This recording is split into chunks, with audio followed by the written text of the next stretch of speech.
Her står vi ved dobbeltrettet på fregatten Jylland.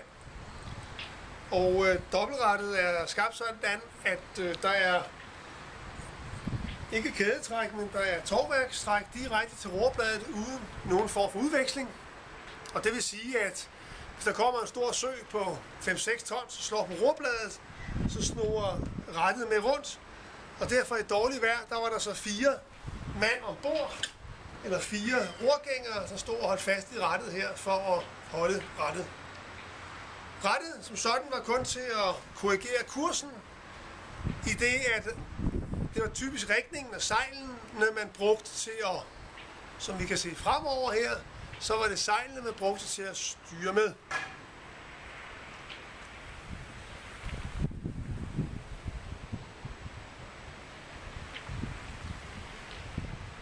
Og på løbebroen, vi ser lige foran for